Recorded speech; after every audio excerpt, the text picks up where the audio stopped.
John Wayne and John Ford collaborated on my classic westerns, but the one that made Duke a star was 1939 Stagecoach.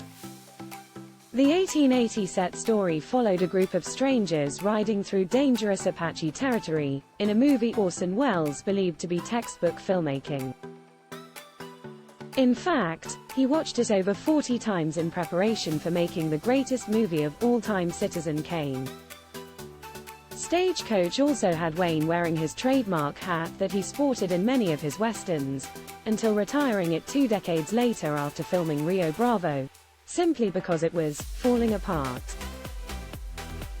The 1939 film was a real turning point in Duke's career, as director Ford finally decided to cast in him one of his movies as Ringo Kid. After being offered the part, Wayne felt he had been hit in the belly with a baseball bat, and was fearful the filmmaker would change his mind and cast Lloyd Nolan instead.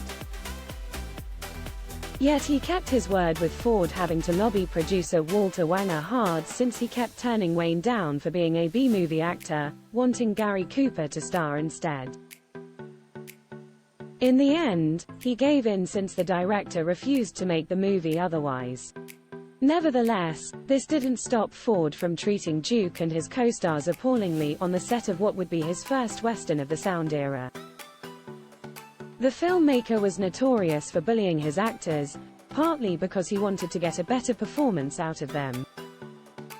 On the set of Stagecoach, he attacked Buck actor Andy Devine in a furious outburst, saying, "You big tub of lard.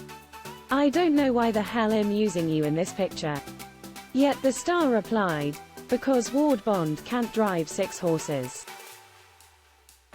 Ford also had a go at Doc Boone actor Thomas Mitchell, who retorted with a biting comeback about a recent flop of his, "Just remember, I saw Mary of Scotland."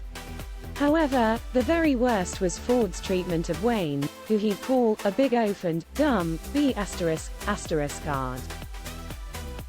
Ford would constantly criticize Wayne's delivery of lines, his manner of walking, and even how he washed his face on film.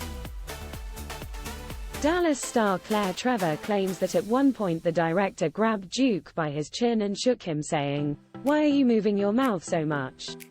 Don't you know you don't act with your mouth in pictures? You act with your eyes." The filmmaker's terrible treatment of actors to get better performances out of them continued for the rest of his career, with some stars even walking off set. Yet Wayne continued to tolerate it, mainly because he knew in his heart of hearts that Ford had made him a star with Stagecoach.